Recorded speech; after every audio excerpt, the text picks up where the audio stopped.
Yes, it's Everest.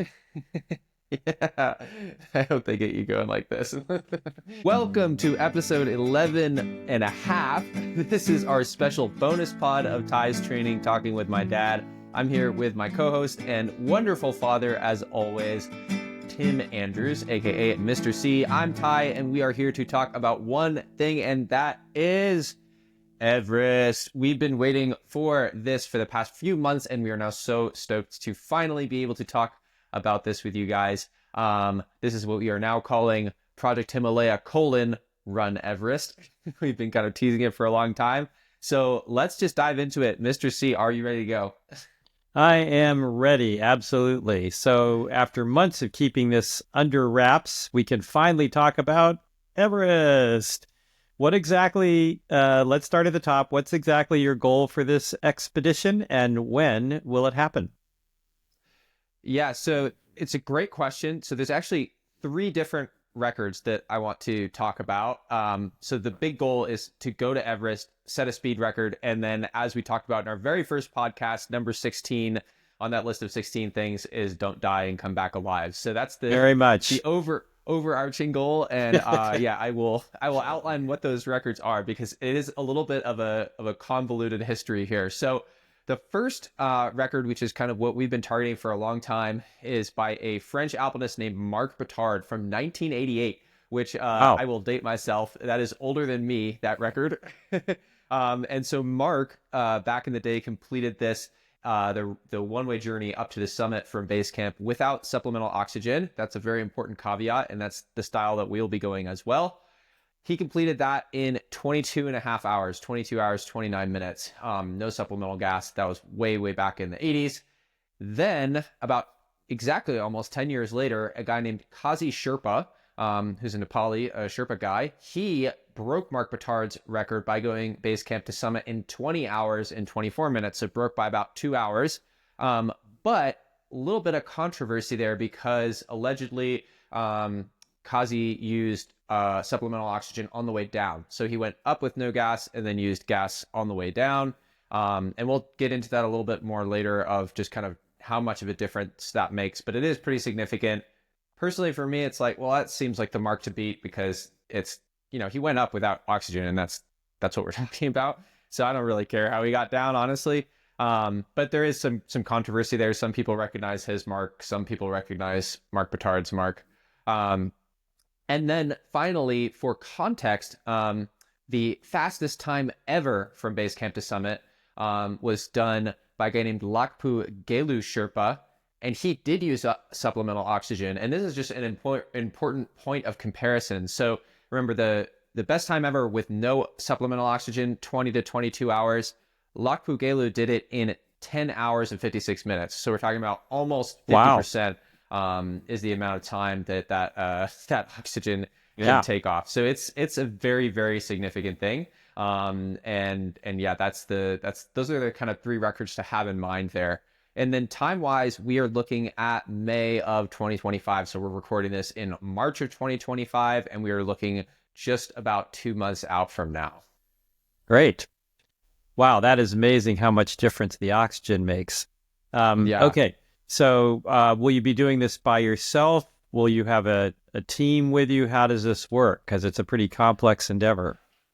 Yeah, so I will be, when I actually go for the speed record, I will be doing that by myself. That said, I will be going over to Nepal with my friend and longtime training partner, climbing partner, Chris Fisher. So he'll be there as training buddy, support person, and he'll do part of the route with me. So kind of like in a marathon where you have a pace setter, he'll be there for part of it, probably up through the ice fall and then some of the descent as well, both for company and safety and all that good stuff. And then any big project like this, it kind of takes a village. So we'll have, Dawa Steven Sherpa from Asian Trekking. He's been there for all of my big Himalayan expeditions, and I literally trust him with my life on the logistics side. He's the man. He does everything behind the scenes to make sure everything is perfect, and he'll be on radio during summit day to make sure everything is going well, and keeping an eye on the mountain and all that stuff. And then there's a lot of people still involved. Jim Corbill, my agent. I'll have family and friends kind of in touch back home. So there's a very big team, but at the end of the day, I'm the one that has to get to the top of the mountain and back. Okay, great. So how did this come about? When did you first start thinking about this as a possibility? And how does this build from your past few years of work on Manaslu, Kilimanjaro, Aconcagua, and the other mountains that you've already set records on? Yeah, it's funny. Everest, I feel like has a kind of a bad reputation now among serious mountaineers, and I guess this is a good place for me to put the big caveat of, you know, I'm coming at this from a trail running background, a speed climbing background, a mountain running background. I do not consider myself a super elite alpinist, but there is definitely this cultural thing of Everest kind of becoming just this Instagram bucket list thing. And for me as an athlete, a lot of the things about Everest, the fact that it's so crowded, the fact that it's so expensive, the fact that it's become this just kind of checkbox thing that people want to do, it has turned me off of it a little bit. But, so if you ask me even 3 or 5 years ago if I just would want to go climb Everest, I'd probably be like, I don't know, there's a lot of mountains out there. But when it came up as an idea to do it as a speed record and suddenly you're bringing in that competitive aspect, that's the thing that got me really excited. I think I am someone who's super motivated by the aesthetic and beauty and joy of being in the mountains, and it's very intrinsic, but also that idea of competing on the biggest stage with the highest stakes, that's also really really exciting to me, and that's what Everest feels like to me from a mountain running perspective. So yeah, when you ask about those other mountains, it really has been a multi-year process of thinking about going from these smaller mountains, here where I am right now in Ecuador. Cotopaxi was my very first big mountain FKT, and now it's like big mountain, and it's 5,893 meters, which is barely above base camp at Everest. So it's a little bit of a you've got to change your perspective there, but it was a very natural progression from Cotopaxi to then going to the Atacama Desert and doing some 6,000ers, Aconcagua, which is almost 7,000, going over to do Kilimanjaro. So kind of both making the mountains bigger, the stage bigger, and the natural progression there. Once you've hit Aconcagua, it's like literally the only mountains in the world that are taller than Aconcagua are in Asia, in the Nepali Himalaya and in Pakistan. That's pretty much it. So you have to then go there. That's just the obvious next step. So that was at that point I started thinking, okay, is this feasible? Can I take the skill set and fitness that I've developed and have been using here in the Andes and take it to Asia, take it to these really big mountains and see how it goes? And so then, Manaslu was the next step. That was actually didn't go that well the first year. I didn't set the record, but I learned so much. I came back last year in 2024. The record went super well. The whole season in the Himalaya went super well.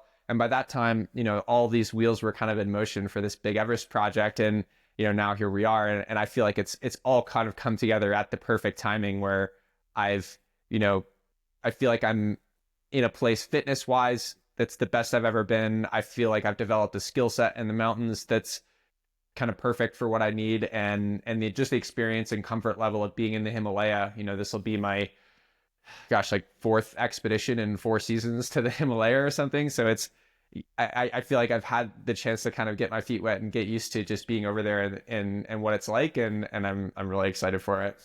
Yeah, I think the experience is hard to overstate because I recall you had trouble the first time you tried to set the record on Aconcagua. You had a crampon problem, as I recall, Yeah. and so all these things, the technical things, the training, the familiarity with the area, I think really make a big difference. Okay, so it makes sense. You sort of uh, run out of places to go other than Yeah. There's Everest. only so much more up to go. Yeah. Yep. Okay. So in terms of Everest in particular, what makes it especially challenging compared to other records? I know you've told me in the past that in some ways Manaslu is a harder mountain. Um, but still Everest has lots of challenges. In particular, I always see these pictures to your point of, the bucket list. It's a bucket list for people with lots of money, I would say. Um, True. because it's pretty expensive. But yeah, there's, you see all these people uh, at these ladders and rope points where they're just backed up, it looks like, for hours and hours. So how do you deal with that? And what other particular challenges are there to Everest that are unique? I mean, yeah, there's two questions there. The first of just what's unique about Everest is it's just really, really high. It's 8,848 meters, 29,000 feet is no joke. And, Manaslu is the highest I've ever been. It's 8,163 meters. So you have almost an entire half mile above that, 700 meters above Manaslu to get to Everest. And we've talked about this before. As you go up, it's very nonlinear, right? So the difference between 6,000 and 7,000 is less than the difference between 7,000 and 8,000, which is going to be less than the difference between 8,000 and 8848. So every meter that you go up is just excruciating. And that's, I think, going to be the hardest part about Everest, is just spending so much more time in the quote unquote death zone, which is that area above 8,000 meters. So that's the number one thing. Is it's just a really, really big mountain at the end of the day. It's very high. There's a lot of time spent up high, and that is, it's dangerous, it's demanding, and that's kind of scary. um, from a logistics side, you asked about like all the people on the mountain, and that's, I would say, the number one question I get when I've talked to kind of friends and family about this is, how are you going to deal with those crowds? We see those pictures, with 300 people on the Lhotse Face or in the Hillary Step just standing there in line, like, what are you going to do? And like the pithy answer that I kind of give is like, well, I won't be there when there's 300 people standing there. Like, that's a really big problem. Uh-huh. And we've talked on this podcast a lot about, I love these big mountain projects because I approach it kind of like a puzzle. This is my engineer brain. And I think it it definitely stimulates that part of my brain that just likes problem solving and the kind of puzzly aspect of it, where that's part of the interesting preparation piece to me, is figuring it out of, okay, like there's a pinch point at the Hillary Step, there's a pinch point at the Lhotse Face, there's a pinch point at the Icefall. So you have to figure out, how am I going to go through all these places where there's a potential to have a big backup of people when there's no one there. And you can do that either by timing of time of day, or you can do it by the timing of the season. Everest season usually goes from, let's say, May 15 to the end of May. So you usually have about 2 weeks, and maybe some seasons, like, there's only 2 good days in there. Some seasons there's a dozen good days in there. And the nice thing is that because it's a big commercialized mountain, there's a lot of groupthink, and all of these big commercial expeditions often do the exact same thing. So they will all shoot for the same day, because there is, for them, kind of a safety in numbers thing. To them, it doesn't matter if everybody's standing in line, because they're not going to move much quicker than that anyways. They're all just, they're plotting up. So for them, they all want to go on the same day, the best day in the middle of the season. For me, I'm going to try and do what I did on Manaslu last year, which is go very quickly, like at the very beginning of the season. And the idea there would be to be up and down the mountain essentially before anyone else in those really big groups is up there. So it's all part of the game, though. It's all part of the puzzle. Right now we're really dealing with the fitness part, the training. That's why I'm here in Quito, and I've been here for a few months and have been working super hard. But once we get to Everest Base Camp in early May, that's when it's going to be, okay, really dialing in that last kind of stuff of where, when, how, all the actual logistics of Summit Day. Okay. Sounds complicated and challenging for sure. Um, so, in terms of your training, you just mentioned that. How is training for Everest different, even from a mountain as big as Manaslu?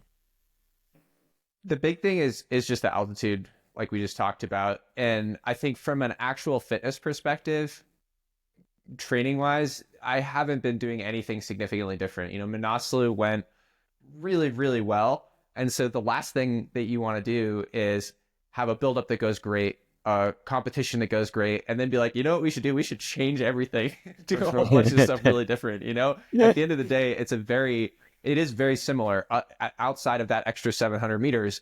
So all of the kind of general training, aerobic training, build up, volume, almost all that stuff has been really similar.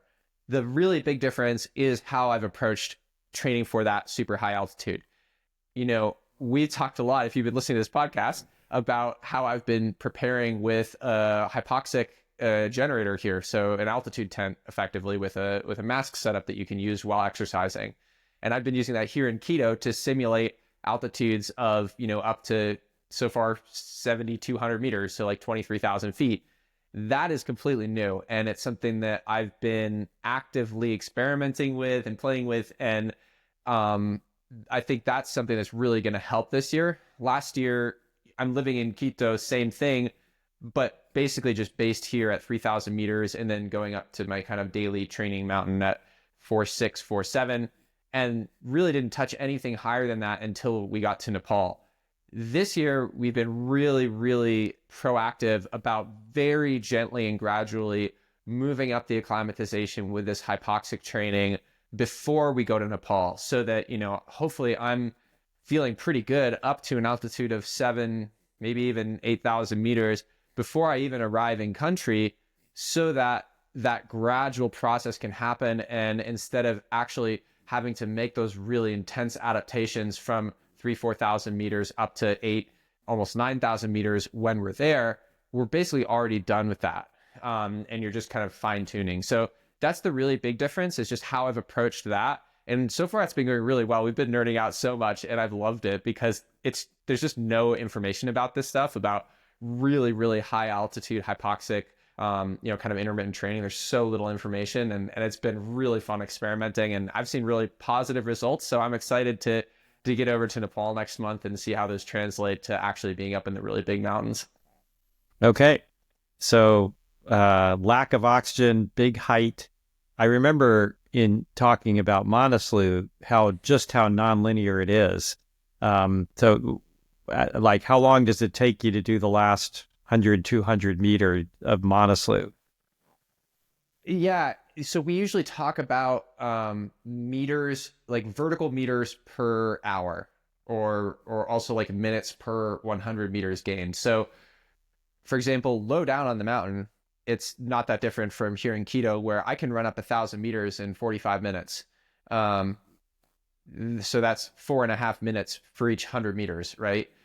Once you get up higher, it's like you're almost cutting that by a factor of 10. It's maybe if you're moving really well over 8,000 meters, that's like 200 vertical meters an hour. So 30 minutes per 100 meters instead of 4 minutes.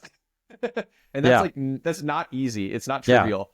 And again, that will continue decreasing in theory as you go up. It'll get slower and slower and slower. So I don't know how that will be impacted over 8163, because I've never been higher than Right. 8163. I can only kind of guess and project and think about, okay, well, if it kind of, the curve looks like this, hopefully it doesn't slow down too much. And that's part of why I've focused so much on the hypoxic training, because, when you think about it down low, the difference between 4.5 minutes for going up 100 meters and say 7 minutes it's 3 minutes. It's not that much, but the difference in effort there is huge. Whereas if you look up high, if you're really well acclimated, you could probably go 300 meters an hour. So that's 20 minutes, or you could be going 50 meters an hour, if you're not well acclimated. So there's just a humongous gap of if you're doing well or if you're going really slow for those last, let's say, 1,000 meters up there. It could literally be a difference of hours and hours and hours. Like the whole record could be that difference of basically how Right. does it go above 8,000 meters. There's just not that much time to be made up or lost in the first, say half of the route. It's going to be within 30 minutes or something. But the top half, it could be a difference of 10 hours, literally. Yeah. Yeah. Thus the importance of acclimatization and the ability to deal with the lack of oxygen. So we'll Exactly. see, hopefully your efforts with the gas mask and stuff will pay off there. Okay. Yeah. So this is a dangerous task at one level. It's maybe not as dangerous as, landing a combat pilot plane on a moving aircraft carrier, but it's not trivial.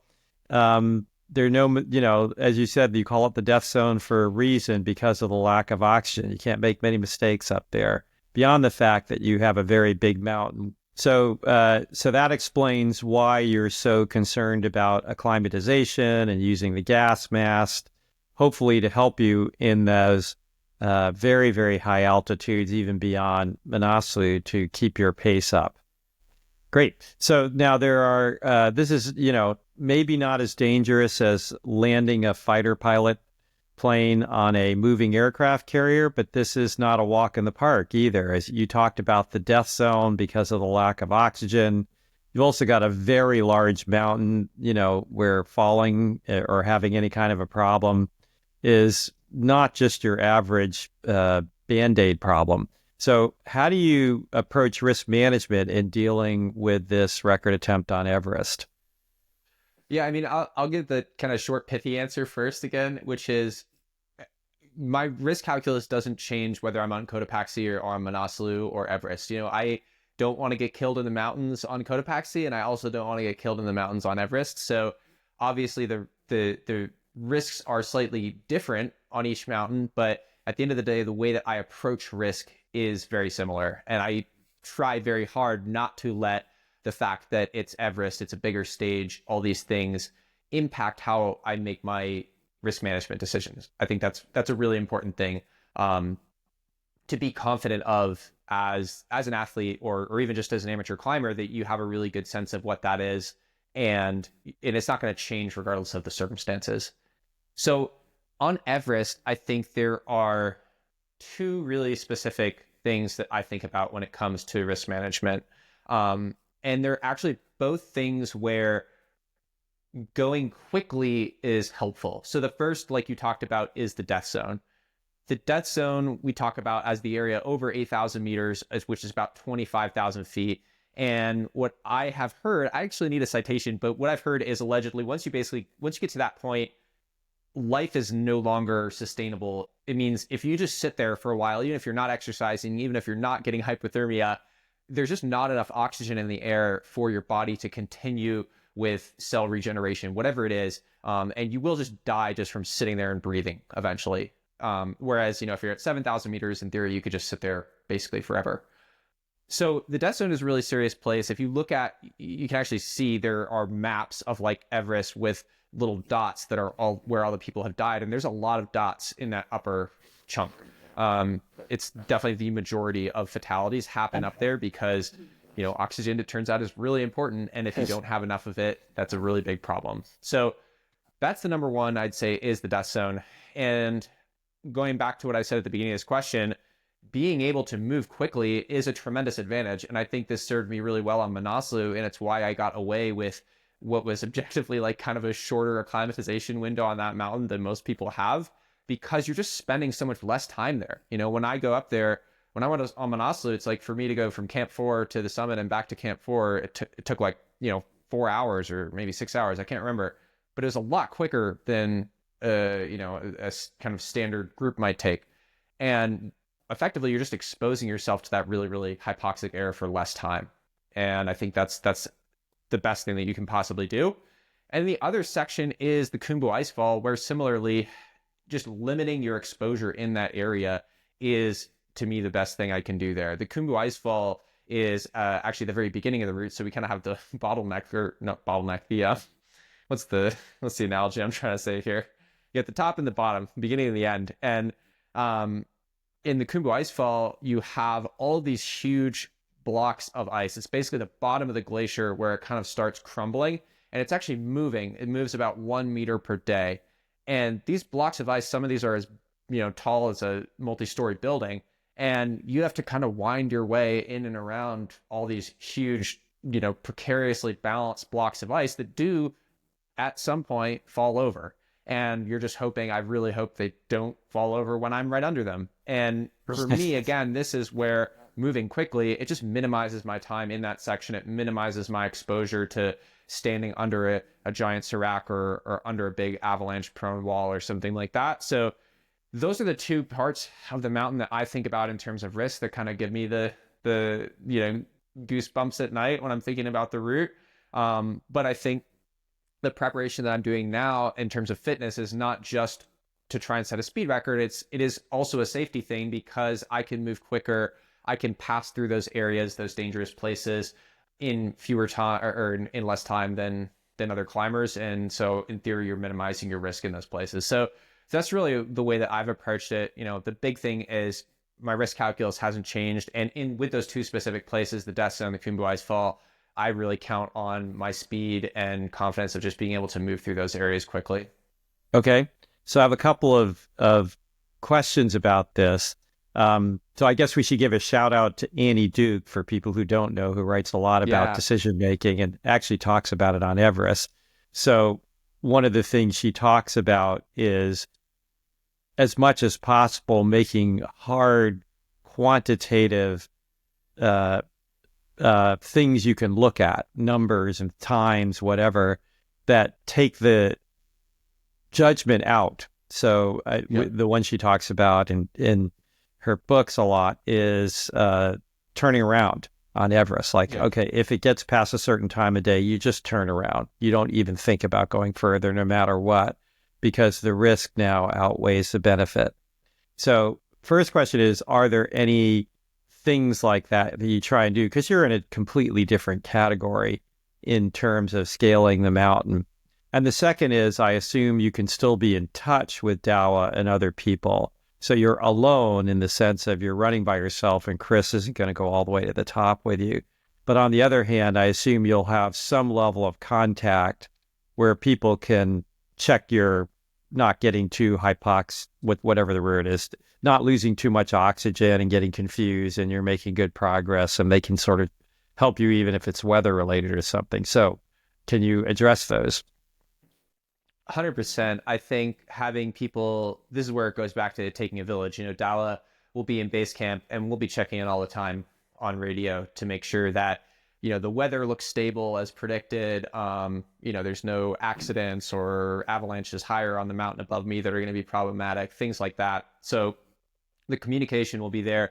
And Dala is very good at kind of doing those cognition checks. There's a funny story from Manaslu where he apparently was about to do one of those cognition checks while I was solo up like at 8,000 meters or so. And I called him and told him to call you guys and like recited my, home phone number, your guys' home phone number from memory. And he was like, all right, you're fine. Don't worry about it. So there's definitely he's definitely on top of that. And that is, part of why it's important to have those people on radio so that yes, you're solo, but you do have people checking in on you. So if you have any of those, cerebral cognition issues, those start to show up really quickly in your Yeah. communications with base camp. Uh-huh. The other question about turnaround points is really interesting because, for me, again, it's a safety thing and it's a performance thing. And what you don't want to do is get 90% of the way up the mountain and then realize, oh my gosh, I'm going too slow. I'm going to have to turn around and try again. So I will have very specific cutoff points for myself all over the mountain. So it's not even just, oh, you have to be at the summit by 2 p.m. It's, if I'm not through the ice fall at this hour, if I'm not at camp 1 and camp 2 and camp 3 and camp 4, I'll have me, I'm a planner. I will have exact times, within, a small percentage where if I'm not here at this window, I'm going to turn around and go back down and I'll try again another day. So that's super important to me. And if I don't have those, like you said with Annie Duke, if you don't have those ahead of time, it's much, much harder to make those decisions in the moment. So that'll be Right. something that we prepare ahead of time for sure. Right.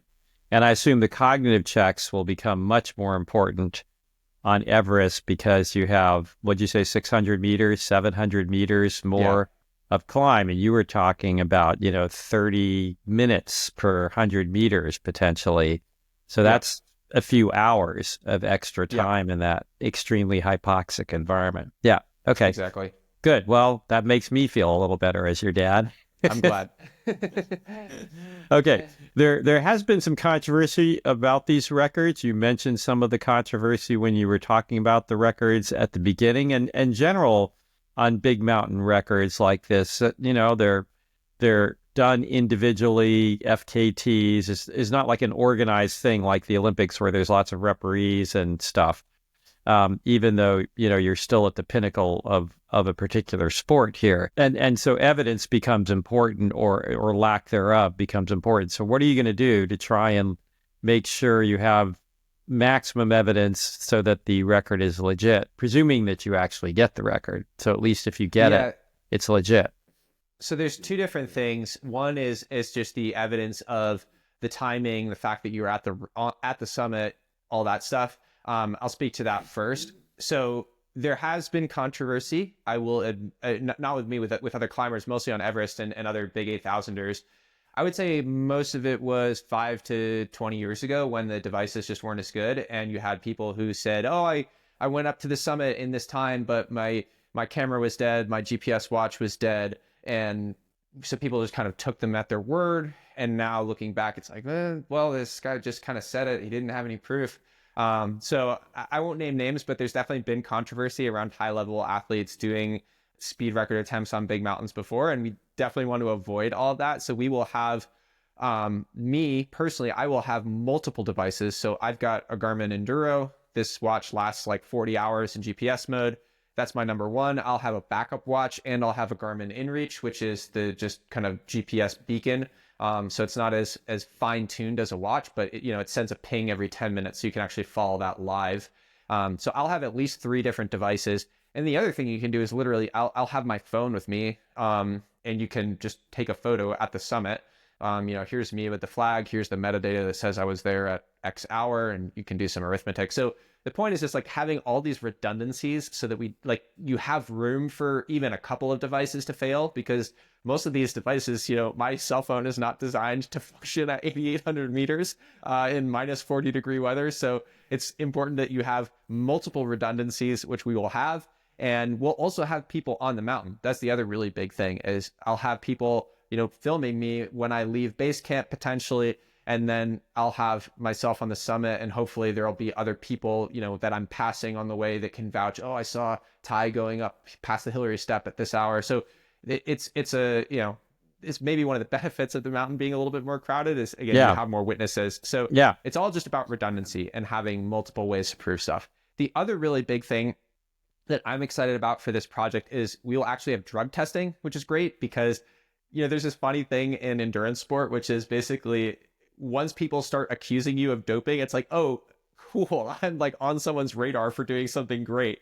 And like, I remember the first time that happened to me, it was, I think after I did Ojos, like 3 or 4 years ago, and people were like, someone needs to drug test this guy. This is not possible. And it's like when people start telling you that the stuff you're doing isn't possible without doping, it's like, you're doing something right. So, I've been drug tested since I was in college, literally. At D3 national championships, I got drug tested. And then like I was in the random drug testing pool with USADA, which is US anti-doping, when I was a marathoner. And I've gotten drug tested at world championships, and I've gotten drug tested at other races. So like, I've been getting drug tested forever. And I think that's a really important thing, because in the FKT world, usually it is just kind of honor system. It's you just go out and do the thing. So there's no one there. So that's something that we've arranged that I'm really excited about, that hopefully, again, just gives it this kind of layer of legitimacy that Yep. other Yep. attempts might not have had. Okay. Good. Okay. And yes, you're right. I guess I hadn't thought about that Everest is so much more crowded. And to a certain extent, that means you're hardly ever on the mountain completely alone. So, Yeah. yeah, that'll be definitely helpful. All right. So let's talk timeline. What are the important milestones between now and mid-May when you think this attempt is going to occur? So some of the big milestones have kind of already passed, which have been this first, almost 3 months now of training here in Quito, which has gone incredibly well. I've had, I think now 4 really big kind of 3-week blocks of training. I've got about 2 more weeks here in Quito. And then the next really big thing is relocating from here to Nepal. So that'll be in early April. So that's the next kind of big thing, is early April, going to Nepal. And then I'll spend about a month acclimatizing on a different mountain in the same region, but, away from kind of the circus of Everest Base Camp, and just doing my thing there, training, and then waiting for the last possible minute to head over to EBC and getting ready for the actual record attempt itself. So I'd say those kind of location changes are the really big things that I'm thinking about with regards to my training, are going from Quito to Nepal, and then on this first peak where I'll be acclimatizing, and then from there over to Everest Base Camp. And then once I'm at EBC, I'll do one big day of going up to probably about 8,000 meters, checking out the route, coming down, resting, and then we'll actually go for it. And like I said before, that'll be hopefully the first possible window that we have. Okay. All right. And then beyond, just the incredible physical challenge of running up this huge mountain without any oxygen. So let's talk about the extremes. What are you most looking forward to, and what are you most nervous about?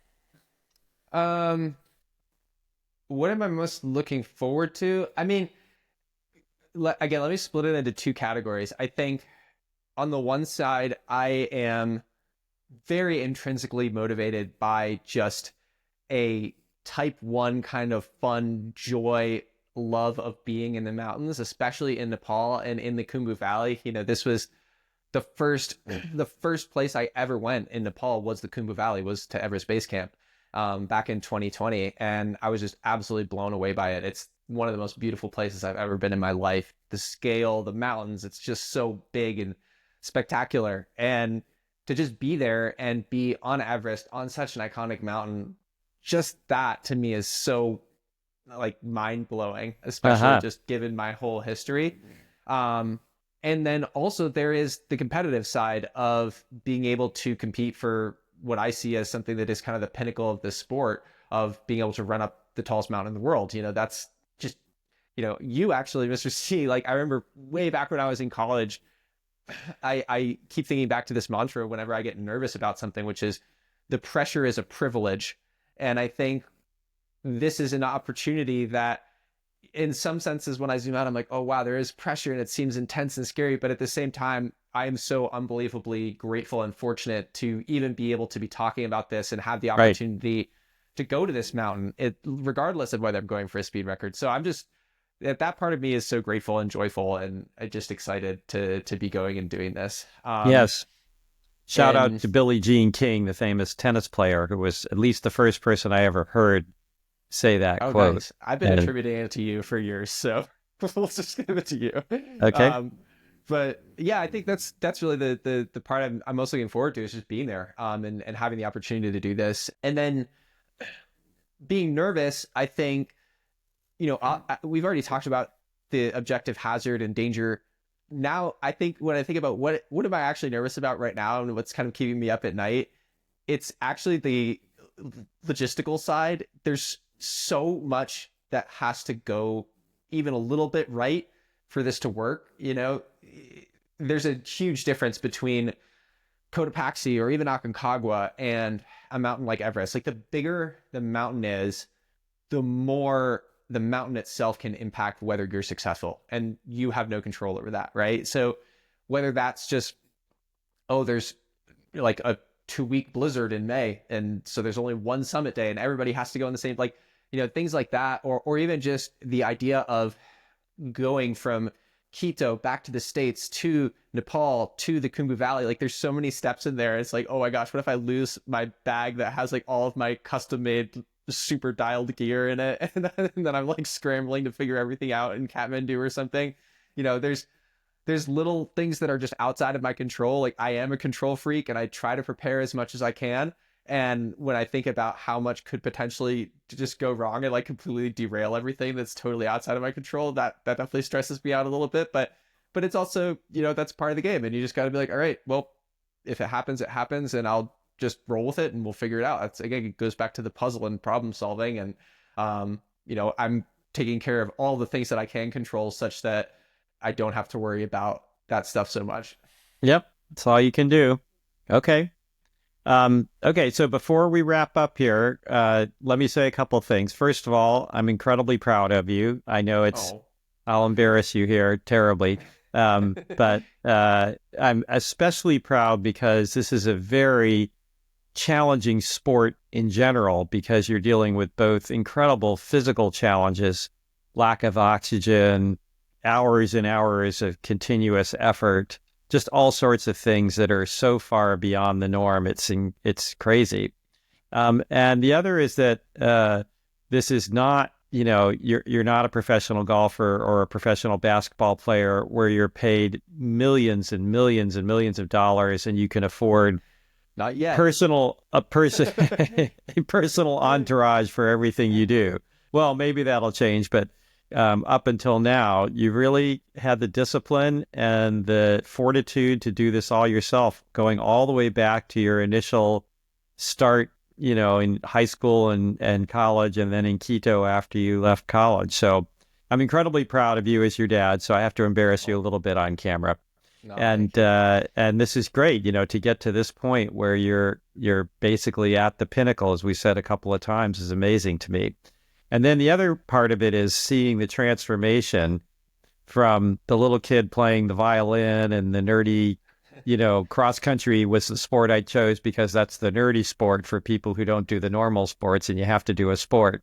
And everything you accomplished since then, going from this super nerd musician who played lots of instruments and all that kind of stuff, to then setting your sights on being a runner, and then moving from high school to college to marathon to ultra marathon and then to mountain running. So could you?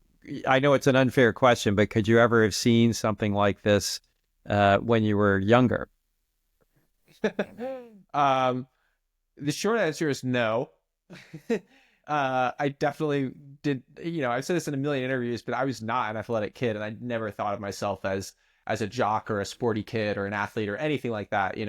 I always saw my brother as the more athletic one, and I felt like I was the more kind of like free spirited, artsy kid, like you were saying. And so no, absolutely not. But at the same time, I think there is an interesting side to that question, which is, I think I wrote my college essay in high school, like for college application, about passion and this idea of just being really into doing stuff with other people who are also passionate about the thing that you're doing. And how, for me, it was so important to be excited about and doing something with other people who were also excited about that thing, that almost was more important than whatever it was that I was actually doing. And I think that for me, when I've really really hit my stride in something, so to speak, it wasn't necessarily that it was just that I was really good at it, or had some innate talent. It was that I was really passionate about it, and I had other people around me who were also passionate about that thing, and I had, let's say, some amount of innate ability. So whether that was music was the first thing, or getting into running, that was the other thing, and then finally getting into the mountains. Like, so all those things, there is a through line for me, and that through line was having something that I was really passionate about, almost obsessive. I use those words kind of interchangeably sometimes, and at the same time, it was something where I showed some amount of promise, and I just loved doing it. And I didn't just love the reward, I didn't love being good at it. I loved the day-to-day process of getting better, whether that was practicing music, or going out and running 150 miles a week, or here with mountain stuff, getting, working on my skill set, or doing absurd amounts of vert just up and down the same trail every single day. It was that part, the day in and day out grind, that's the less sexy, the less cool, just behind the scenes, that is what sets you up for those really big moments. And those are the things that define your career from the outside. But to me, that's the part that is important in the long term, is that day to day, just every single day you're doing these things. But I think when I think back, if you had told me, oh, you're going to be doing something in 20 or 30 years where you're unbelievably passionate about this thing and you're obsessed with it and it's all you ever think about, and you're doing it at a really high level, and you're doing it with other people who love it too, and who are great people who you love and who love you, that would not be a surprise to me. If you told me what it was and that it was going to be Everest, I'd be like, wait, what? That doesn't really make sense. But the overarching idea of chasing something that I'm really passionate about, and pushing so much effort into that I can do it at a fairly high level, that I think I would understand. Okay. I think that makes a lot of sense. Yep. I've certainly seen that in your behavior, and obsession is a word I would definitely use. And yes. Okay. So anyway, we'll wrap up here. Tell people how they can follow this incredible effort. Absolutely. So if you guys want to follow along, first of all, we've been recording this podcast for basically the entire build up since the beginning of January. So you can go listen to this, whatever platform you're on, whether that's YouTube, podcast app, Substack is the written version. All of that is at tylercandrews.com/Everest. Or just search Tyler C. Andrews. That's my username on everything, whether it's podcast, YouTube, Substack, Instagram, all that stuff. We share lots of information. We've been super open with this journey. Now we can finally actually talk about what it is. So this is a whole big multimedia project, and we will hopefully continue to bring you updates even once I am in Nepal, in the Himalaya. So check all of those out across your favorite platform. And yeah, we are super excited about this and to share this journey with you guys. Absolutely. And always remember rule number 16, don't die. Don't die. Yep, that should really be the number one. But yeah, it's the most important. It's the only one that's underlined on that list. Excellent. Okay. Thank you, everybody. Again, please, as always, send any feedback if you've got questions, concerns, comments, hopes, dreams, all that. You can send that to my email, ty@chosky.run. You can also follow me and DM me on Instagram, Tyler C. Andrews. And remember, all of this stuff, like I just said, this is a big multimedia project, so you can read my raw training logs on my blog at tylercandrews.com or via Substack. And you can hear and watch us on your podcast app and YouTube feed. Ty's Training is a Chosky Media production brought to you by Chosky Endurance Collective, the world's leader in online coaching, community, and travel for endurance athletes. Thanks, guys, and we'll see you next week. Ciao.